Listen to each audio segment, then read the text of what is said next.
한동훈 전 비대위원장이 지구당을 부활해야 된다 해서 지금 정치권에서는 이래저래 화제가 되고 있는데 그 내용을 좀 자세하게 알아보겠습니다. 최 기자.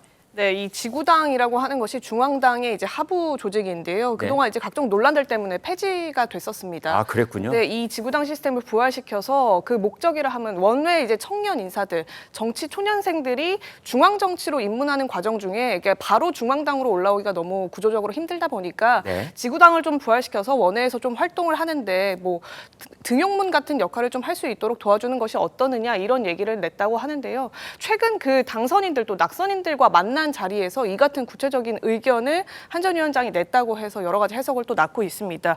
현재 체제에서는 당협위원회라는 것이 있기 때문에 이 당협위 같은 경우에는 선거 기간에만 공식적으로 후원을 받을 수 있지 그 외의 기간에는 뭐 후원을 받거나 돈을 운용할 수 있는 기구가 되지 못하거든요.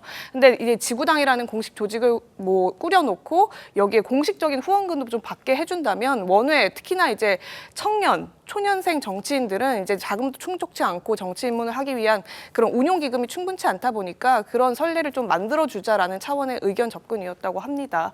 근데 다만 이제 이런 의견들을 다소 이제 구체적인 의견들까지 조금 내놓으면서 아무래도 이제 한 전 위원장이 비대위원장 출마 여부가 아직까지 계속 관심이기 때문에 정치 출마, 그러니까 당대표 출마를 본격화하는 그 일환으로 이런 여러 가지 당 조직 운영에 대한 방안까지도 내놓고 있는 거 아니냐 이런 해석이 나오고 있습니다. 네. 아무튼 이제 한동훈 전 비대위원장이 정치를 본격적으로 재개하는데 이런 이야기들이 지금 하나씩 나오고 있다. 이제 그 얘기는 잠시 차치하고요. 이 지구당 부활 문제 이 자체에 대해서 좀 얘기를 해보도록 하겠습니다. 최 국장께요. 그 동안에도 뭐 여야 할 것 없이 원외 조직들이 있잖아요. 그렇죠. 그런데 이 지구당을 부활한다 이런 건 또 어떤 차이가 있는 겁니까? 그러니까 원내에 있는 현역 의원들은 사실은 후원의 사무실 같은 걸 가지고 있는 경우가 대반입니다. 네. 그러니까 후원의 사무실을 사실상 지구당처럼 운영을 하고 있죠. 네. 원래 그 본인이 거기 가면 안 되는 건데도 불구하고 실질적으로는 그렇게 돼 있는데 원외 인사들은 지구당을 못 만들잖아요. 네. 그러니까 못 만들도록 돼 있으니까 어디 가 있을 데도 없고 그러니까 일부 보면 뭐 관련해서 그 관할 그 지역구에 어떤 뭐 시의원이나 도의원이나 이런 사람들이 자기들이 자발적으로 돈을 내는 것처럼 해서 사무실을 하나 만들어 놓고 그게 사실상 그 지구당 사무실인 것처럼 또 활용하는 경우도 있고 이래서 문제가 되기도 하고 뭐 그런 경우가 상당히 있습니다. 근데 지금 국민의힘의 경우에는 이번에 대거 그 원내 진출에 실패한 사람들이 많기 때문에 원외가 많아요. 그러니까 원외의 그런 일종의 민원 이런 부분을 한동훈 전 위원장이 지금 수용하려고 하는 것 아니냐. 이렇게 판단이 됩니다. 그거는 곧 이제 본인이 전당대회에 출마할 가능성 뭐 이런 것들을 염두에 두고 저런 거를 얘기를 했을 가능성이 있다. 근데 문제는 돈. 지구당을 운영하려면 돈이 많이 들기 때문에 이걸 어떻게 해결하느냐 하는 부분이 중요한 과제가 됩니다. 여기 궁금증이 하나 있는데요, 최 국장께. 그렇다면은 이 지구당을 부활하면은 한동훈 전 위원장이 다시 정치를 재개하는데 유리한 겁니까, 불리한 겁니까? 제가 조금 전에 말씀드렸듯이 국민의힘에는 원외가 굉장히 많아요. 이번에 뭐 대거 낙선했기 때문에 원외가 많으니까 그 원외한테는 솔깃한 일종의 공약이 될 수 있는 거죠. 저는 뭐 그런 것들을 노리지 않았을까 이렇게 생각이 됩니다. 그렇다면은 당대표 투표 때 그런 게 유리한 측면으로 작용할 수 있다. 그러니까 원내는 원내대로 특히 원외한테는 굉장히 유리한 그 공약이 되겠죠. 아마 그런 것들을 염두에 두지 않았을까요? 성 의원께요. 그런데 이제 지구당을 없앴을 때는 사실은 그때 제 기억에 뭐 차떼기 정당 이런 말도 있었던 시절이고 그래가지고 그 어떤 불법 정치 자금을 차단할 그런 이유로 저걸 그랬는데 이제 지구당을 부활하면 그 문제가 다시 딸려 올라오지 않겠습니까? 그렇죠. 아무래도 제일 걱정이 되는 부분은 불법 정치 자금이나 이런 부분이겠죠. 2002년도 대선 당시 이제 차떼기 당이다 이렇게 해가지고 결국에 이제 뭐 문제도 있었고 그 이후에 이제 오세훈법까지 만들어져가지고 사실상 이게 폐지가 됐던 거 아닙니까? 근데 문제가 그 차떼기 관련된 수사를 했던 장본인이 한동훈 전 위원장이라는 거예요. 그렇기 때문에 한동훈 위원장이 얘기를 하는 것처럼 관련된 수사도 내가 해봤고 뭐가 문제인지도 정확하게 알 수 있고 알고 있기 때문에 그 부분에 대해 가지고 일단 최대한 고치면서 나갈 수가 있다라고 하는 얘기도 그래도 설득력이 있다고 보고 그리고 솔직히 이 문제 같은 경우는 이제 뭐 전당대회를 앞두고 뭐 여러 가지로 또 해석이 될 수밖에 없습니다.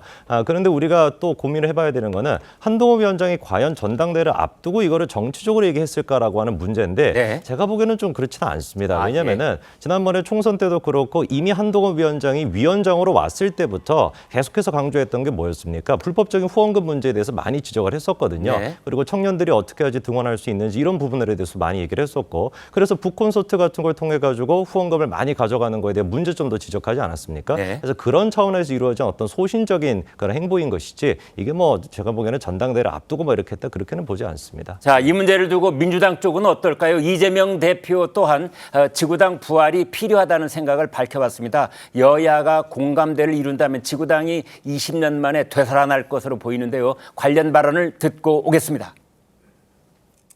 원숭이는 나무에서 떨어져도 원숭이지만 정치인은 뭐 선거에서 패배하면 사람도 아니다 뭐 이런 얘기가 있듯이 이렇게 하는 건 말이 안 된다라는 생각을 가지고 계신 걸로 알고 있어요. 그리고 거기에 대해서 개선책이 필요하다는데 뭐 지금 민주당에서도 나서니까 우리 최고위원님들 시당위원장님들 고생하셨어요.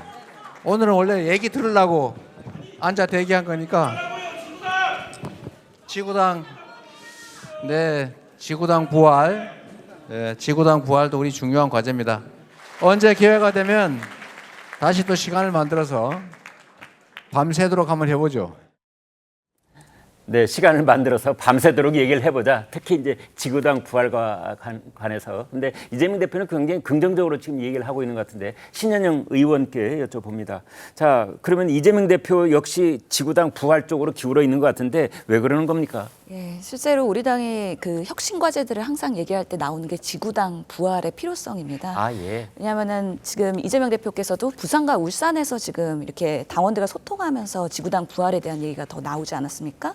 그만큼 우리 당 입장에서도 원외 조직인 PK, TK 이런 험지에서 일하시는 분들은 후원회도 못 열죠. 그리고 공식적으로 사무실도 못 내죠. 그리고 그렇기 때문에 유급 뭐 관리원도 둘 수가 없고 아주 열악한 상황에서 정치를 하고 있는 현실이 있기 때문에 우리가 그런 사각지대를 좀 더 보완하는 합법적인 그런 시스템을 만들어야 된다는 부분에 있어서는 항상 우리가 당원들과 소통할 때는 원외 지역위원장들은 지구당 부활이 첫 번째 그런 뭔가 그런 당에 바라는 과제였다는 말씀을 드리고요.